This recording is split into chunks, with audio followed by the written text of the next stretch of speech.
باوەڕتان هەبێت هەڵەی پارچەیەک لە شارە هەژارەکانی ئەفریقیایە و کەوتۆتە عێراقەوە هەرچی دەرد و بەڵا هەیە باریەوە بەسەر هەرچی زیندەوەر هەیە لەو شوێنەیە وەک بڵێ بەردی لێباری بێ هەموو شتێکیان کەمە دەرد و بەڵا نەبێ باسی پارێزگای مەیسانەکەم جا لەم پارێزگایە قەزایەکەیە ناوی کەحلایە زاداخی گرانم ئەزان کەحلایانی چی و لە چیەوە هاتووە یانی چاو بەکل نە لەبەرەوەی کەتانەکەیان کلی لە چاو کراوە وەک حەسەن زیرەکەڵێ لەبەرەوە نییە لەبەرەوەی ڕەشەکاتەوە ئەوەندە نەوتی زۆرە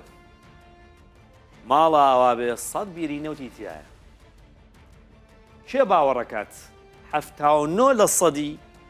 خەڵکی ئەو ناوچەیە هەژار بن دەوەرە باوەڕ بکە بەو هەموو سامانەوە ئەو هەموو هەژارە تێدا بێت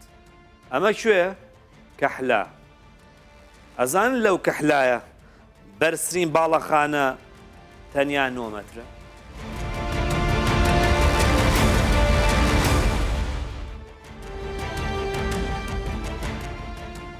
سڵاوتان لێبێتەوە کاتتان باش من محەممەدی شێخ فاتحم ئەم جارە بە پێویستی ئەزانم باسی پارێزگای مەیسانتان بۆ بکەم گفتوگۆم لەگەڵ جێگری پارێزگاری بابل کرد کە پێشتر پارێزگاری بابل بوو وتم ئەوە بۆچی بابل ئەوە نەبێ خزمەتە وتی آخر چەند حکومە دروست بووە لەم چەند ساڵی دوایە هیچ وەزیرێکمان نەبووە کە لە حکومەتە بوو بێت و خەڵکی بابل بێ تاوکو ڕاستەهۆ خەممان بخوات ئەوە هۆکارەکەیەتی باشەوە بابل کەسێک نییە لە ئەنجومەنی وەزیران وەزیرێک بێت و خەڵکی بابل بوو بێ ئەی مەیسان تۆچی خۆ بە خێرێ سەرۆکوەزیرانی عێراق کە ئێستا لە لووتکەی دەسەڵاتە خەڵکی مەیسانە ئەڵێم مەیسان ناڵم میسان بۆچی ناڵم میسان چونکە خەڵکی شارەکە خۆیان واڵن منیش لە زانکۆ خوێندومە لە جۆگرافیای شارنشینی کە خەڵکی شوێنێک چۆن ناوی شوێنی خۆیان هێنا ئاوە وەک ئەوان وشەکان دەرببڕیت و تەلەفۆزی بکەیت ئەوان ناڵن میسان ئەڵێن مەیسان منیش دەڵێم مەیسان خۆ ئەگەر کەفریش بێت نەقلی کفر نییە ئێستا حەزەکەم باسی ئەوتان بۆ بکەم ئەم مەیسانە هەتا خوا حەسکا دەوڵەمەنە هەتا گەندەڵ و دز و جەردەش حەسکا فەقیر و هەژارە یعنی شاری کۆبوونەوەی جیاوازیەکانە زۆر سەرنج بفەرمونون 47 ملیار و 700 ملیۆن مەتر سێجا یەدەگی خەمڵێنراوی نەوتی خاوە لە ژێر زەویەکەیە یەدەجی گازەکەی ئەوە تا دیقەت بدەن 175 ملیار مەتر سێجا بریتە لە یەدەژی گازەکەی کە هەیەی یعنی ڕۆژانە 300,000 بەرمیل نەوت لەم شارە بەرەمەهێنرێت 300 ملیۆن مەتر سێجا گاز بەرهەمەهێنرێت لە خۆڕان نەمان وتووە شارەکە چاو بەکلە چاویان ڕەش کراوە بەڵام ڕەشێکە لە چیەوە هاتووە لە زۆری نەوتەکەەوە هاتووە نەک لەوەی کە خەریکی کل و کلدان بن باشە من ئێستا ئەو دیمەنانی کە دەیبێنن ئەمانە دیمەنی کۆژان و کارەساتی هەژاری و بێبەشبوونی ژیانە لە کەحلە خزمەتگوزاری ژینگەی و تەندروستی نییە خانۆکان بە کەڵکی ژیانکردن نایەن خۆڵ و خاشاک و ئاوی پیس و سەژی بەڕەڵا لە هەموو لایەکەوە هەیە یعنی سیقە و قەنەعەتان هەبێت داری بەسەر بەردیەوە نییە شتێکە زۆر گرنگە باسی کەم ئەوەیە کە کەحلا سەرباری کە ئاوا دەوڵەمەندە بەڵام یعنی سیمای ئاوادانی پێوە دیار نییە ئەڵەی پاشماوەی دوای کەوتنە خواروی چەندین نەیزەکە کاول بووە وەک ئاماژەم پێداداری بەسەر بەردیەوە نییە بەڕاستی بە هیچ جۆرێک یعنی مەترسیدارە دیمانەکانی کەحلاکەی بینی یعنی بەرزترین باڵەخانە لە کەحلا تا ئێستا ئەوە ساڵی 2023 9 مەترە ئەمەی کە ئێڵێم ئەمە گفتوگۆم کرد پێشتر لەگەڵ سەرۆکی ئەنجومەنی قەزای کەحلایە کە پێشتر سەرۆکی ئەنجومەنی ئەوێ بوو ئەو ئەم زانیاری پێوتم با بزانین چی وتووە تێدا نییە و بەرزترین باڵەخانە 2 دەبێت کە دەکاتە 9 مەتر بەرزترین باڵەخانە دەگاتە 9 مەتر خۆ گوێتان لەو قسێ و بەرپرسە حکومیە بووە بە زاری خۆی وایوت یعنی ئەوە دۆخی و شارێەوە دیمەنەکانی شەبینن یعنی ئەڵێ بڕوانە ڕووم مەپرسا حواڵم ڕنگ و ڕووم دیارەی تر پێویست ناکە بزانی حواڵم چۆنە ڕنگ زەرد و دڵ پەشێوم ئیترەوە هۆکارەکەی چییە دیارە بەڵام ئێستا حەزەکەم چەند زانیاریەکتان پێ بە و زانیاریانی کە دێنە سەر شاشە دەیبینن پەیوەندی بە دۆخی کەحلاوە هەیە کە ڕێژەی هەژاری لە سەدا 79 یعنی 100 کەس بێنی لەو پارێز لەو قەزایە 79یان چییە هەژارن و هەندێکیان لە هەژاری قورس و قوڵان کەەوە کێشێکی هێجگار گەورەیە. ینی بەڕاستی دیمەنەکان ناخەژێنن دیمەنەکان هەر وێران چەکەن یەک تۆز بە وریایی تەماشان بکەیت تا ئاسی بێئومێدی بێئومێدیەکە جا تەنیا ئومێدێک هەبێ لای خوایە. ئێستا دیمەنی منداڵێکتان پیشانێ ئەم مناڵە ئەم مێرد منداڵە ئەمە ناوی حسێن عەلیە خوێندکارێکی زیرەک بۆ وازی لە خوێندن هێناوە خوا کوونەکاتە ڕۆژ هەتا شەو ئەم مناڵە لێمان بۆ بە کاوەی ئاسنگەر خەریکی ئاسنگەریە لەگەڵ باوشیە ئەشەروبیلا بەیانێ ڕاتە دەرەوەتانی و ڕۆ ئیشەکانی و ڕێتەوە ماڵ و بە پەلەپەل نانێکە خوا و خێراچێتەوە سەر ئیشەکەی ئیتر خوێندنەکەشی ئەگەر مردم لە خۆشیان چاوی تۆ خۆش با گوێ لە حسێن عەلی بگریم زانین چیاڵێ. أنا بطلت أبوي بالمحل ما يقدر أبوي. وازم لە قوتابخانە هێناوە تاوەکو لە کاری ئاسنگەریدا هاوکاری باوکم بکەم بەیانیان دەچمە سەرکار و نیوەڕۆیان بۆ ناخواردن دەگەڕێمەوە دواتر جارێکی دیکە دەچمەوە سەرکار تاوەکو شەو گوزەرانم بەم شێوەیە. الظهر أتغدى إنه برجع أجي بالليل.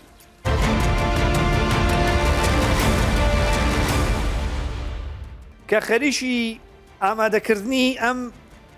بەرنامەیە بووین ئەم هەڵقەیە ئەو پەندە کوردیان بیرەکەوتەوە کاڵێ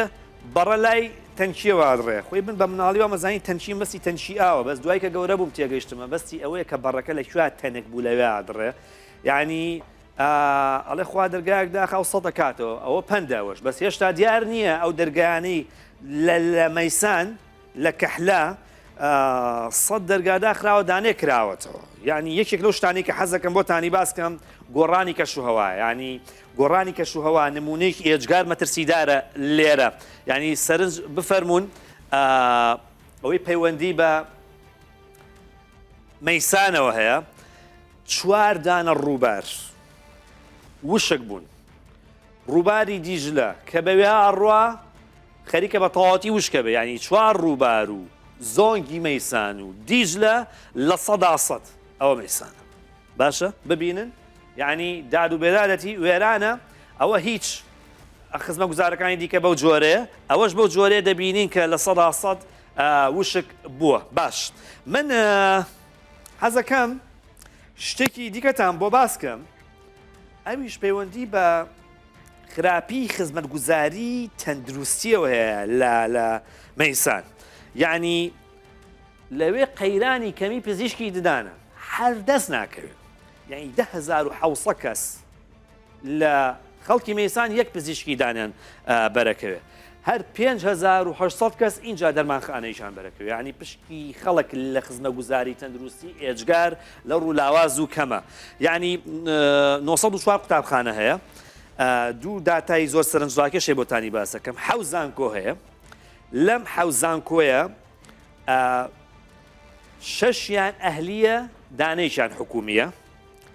بەڵام لە نەخۆشخانەکە 10 نەخۆشخانەمانەیە بە پێچەوانەوەیە 9 نەخۆشخانەیان حکومیە دانەیەشیان ئەهلیە ئەگەر خزمە گوزاری نەخۆشخانە حکومیەکان باش بێمە پێنوێنێکی باشە کە زۆری نەخۆشخانە حکومیەکانە بەراورد بە نەخۆشخانە ئەهلەکان ئەگەر خزمە گوزارەکە باش بێ ئەگەر خراپێ ئەوە هیچ بەس ئەگەر باش بێ هەتا ژمارەی نەخۆشخانەی حکومی زیاتر بێ ئەمە مانای وایە کەرتی حکومی چالاکترە و خزمە گوزاری باشتر و بە هەرزانتر بە خەڵکەکە بەمەرجێک ئاماژەم پێداگە خزمە گوزارەکانی باش بێ بەڵام ئەگەر دۆخی ئەو شتانی کە بێ ئەوە بێ فاتحای لۆ بخوێنین ئەمە بابەتێکی گرنگە پێویستم بەوە هەیە کەسێک کە ئێستا لە ناو دۆخەکایە گفتوگۆی لەگەڵا بکە بەڕێز هودا ئەلبەیاتی بەربژێری لیستی وعدە لە مەیسان کە لە مەیسان وەگەماندا خاتوودا ئەو کاتت باش من حەزەکەم کەمپینێکی زۆر باشە بەڕێکرد بێ وە سەرکەوتوو بیت لە کەمپینەکەتە سەرەکیترین دروشمیەوە چییە بۆ مەیسان و بۆ پارێزگا هەژارەکانی مەیسان يعني ئێستا مەیسان لە هەموو شتێک زیاتر پێویستی بە چییە کە بۆی بکرێ؟ المشكلة الأولى اللي احنا نحاول نحل في ميسان اللي هي مشكلة یەکەمین کێشە کە هەوڵ دەدەین لە میسان چارەسەری بکەین کێشەی پرۆژە دواخراوەکانە و ئەو پرۆژانن کە چارەسەر نەکراون و تەواو نەکراون چونکە بەڕاستی کێشەیەکی ئێجگار زۆرمان هەیە و پرۆژەی زۆر هەن بەڵام جێبەجێ نەکراون دواخراون یان بە هەر جۆرێک بێت چارەسەر نەکراون و ماونەتەوە ئێمە هەوڵەکانمان چڕ دەکەینەوە تاوەکو ئەو پرۆژانەی تەواو نەکراون ئێمە چارەسەریان بکەین و تەواویان بکەین بۆ ئەوەی خزمەت بە پارێزگای میسان بکرێت جيدة بالوقت بالمستقبل. باشە خات هودا ئەوەی کە سەرنجە دەین ڕێژەی هەژاری لە مەیسان لە خێزانەکانە زۆر بەرزە یعنی ئەمە چۆن چارەسەرەکەن هیچ بودجەیەکی لە بەردەستدا هەیە کە بتوانن ڕێژەی هەژاری پێکەم بکەنەوە. صراحة نسبة الفقر في ميسان مرتبطة بنسبة البطالة الموجودة عندنا. لە ڕاستیدا ڕێژەی هەژاری پەیوەندی بە ڕێژەی بێکاریەوە هەیە لە پارێزگای میسان ئێمە هەوڵ دەدەین لە داهاتوودا کار بکەین و بنچینەیەکی زۆر گەورەش بۆ گەنجە تازە دەرچووەکان لە زانکۆ و پەیمانگاکان فراهەم بکەین لەو شوێن و پرۆژانەی کە دەتوانن خۆیانی تێدا بدۆزنەوە هەروەها بتوانن کارێکی زۆر گەورە بکەن و کارامانە هەنگاو بنێن ئەوەش تاوەکو بتوانن لە ڕێگەی هاوکارەکانی ئێمەوە بتوان سەرکەوتوو بن بەپێی زانیاریەکانی بەردەستمان لە هەر خێزانێک 1 تا 2 هەندێک جاریش 3 بۆ 4 گەنج بێکار هەن و ناکرێت بەم شێوەیە بەردەوام بێت بۆیە سەرنجمان دەخەینە سەر دەرچوانی زانکۆ ئەو دەرچوانێکی کاریان نیە چەندین ساڵ خوێندویان و خۆیان ماندوو کردووە و خۆیان بنیاتناوە بەڵام ئێستا بێکار لە ماڵ دانیشتون بە تایبەتیش ئەوانەی خێزان و منداڵیان هەیە بەڵام بێکار دانیشتون بۆیە هەوڵ دەدەین لە کۆمپانیاکانی وەبەرهێنان بیان خەینە سەرکار. باشە بەڵام چیان بۆ دەکەن ئەو هەموو دەرچووی زانکۆ پەیمانگایە یعنی فۆکسستان چییە چۆن فۆکسە خەنە سەرەوانە هیچ بەرنمەیەکتان ئێمانە بخەنە سەرکار.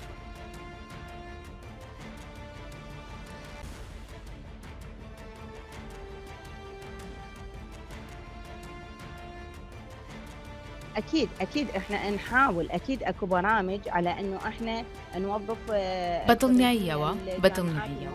هەوڵ و بەرنامەشمان هەیە بۆ ئەوەی دەرچوانی زانکۆ پەیمانگاکاندا بمەزرێنێت ئەوەش لە ڕێگەی هێنانی کۆمپانیای وەبەرهێنان بۆ میسان چونکە لە ڕێگەی هێنانی کۆمپانیەکانی وەبەرهێنان بۆ میسان و کێڵگەنەوتیەکانی دەتوانین ئەو کارە بکەین بەو پێی میسان پارێزگایەکی دەوڵەمەندە بە سامانینەوە بۆیە ئێمە هەوڵ دەدەین لە کێڵگەنەوتیەکاندا دایان بمەزرێنین کە ئێستا زۆرینەی کارمەندەکانیان بیانین لە کاتێکدا ڕۆڵەکانی خۆمان بەدەست بێکاریەوە دەناڵێنن بۆیە دەمانەوێت بە دیاریکراوی کار لەسەر ئەو بابەتە بکەین. فإحنا نحاول نشتغل على هذه الموضوع بالذات.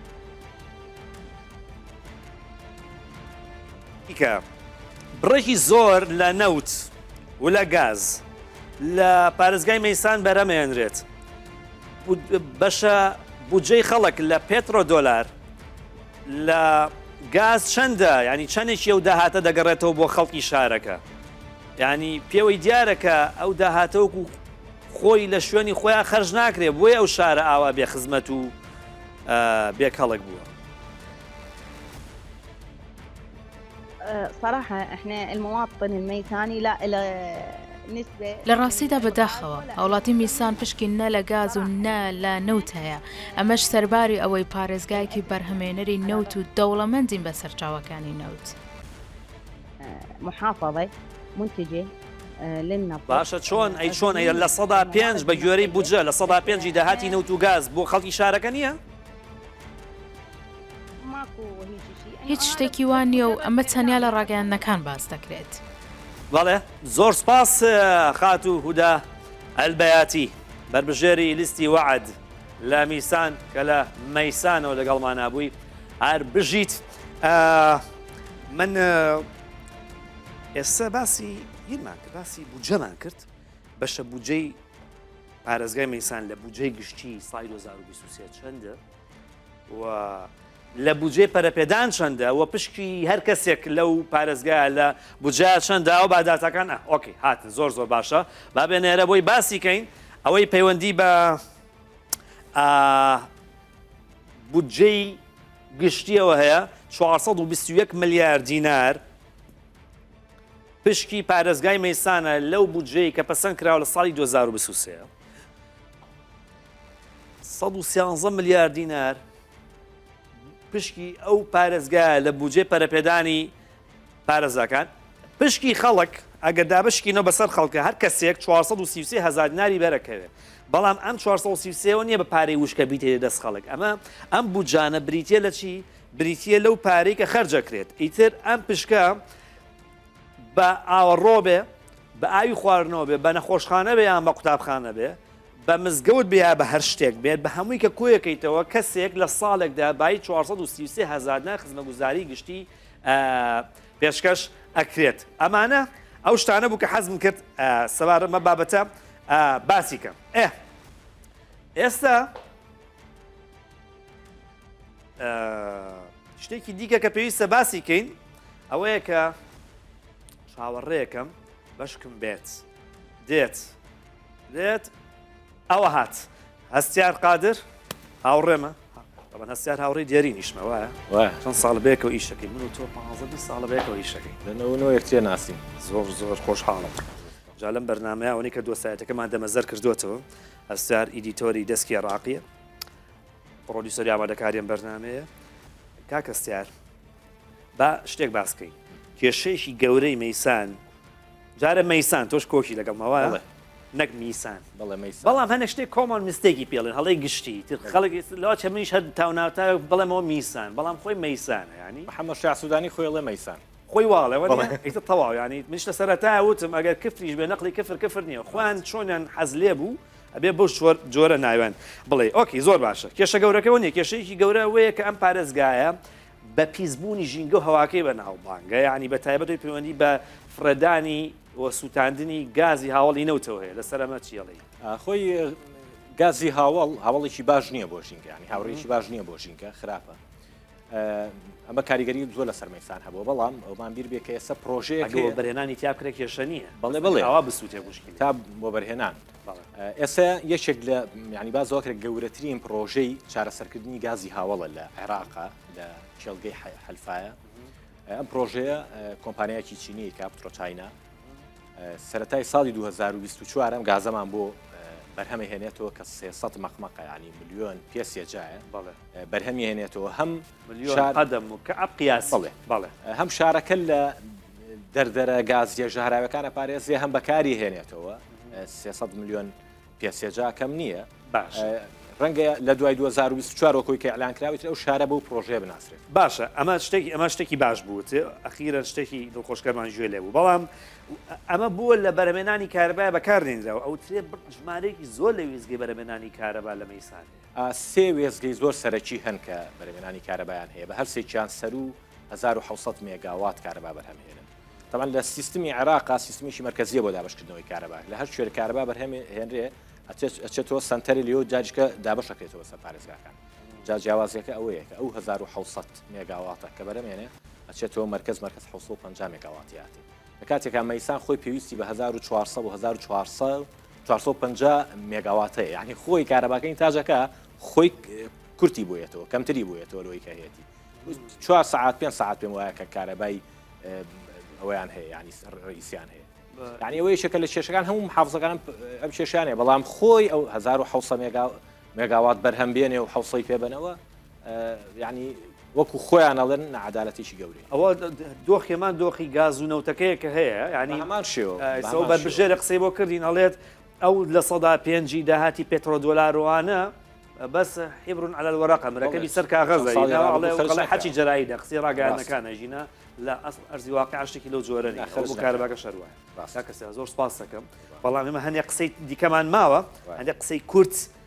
وەکو سڵاوی کۆتایی بەرنامەکە لە کامێرەی لە جیمی زۆر باش لەوێ بە پێکەوە ئەو ڤیدیۆگرافیکە ببینین ئێمە بەخوای گەورەتان ئەسپێرین دوایەوە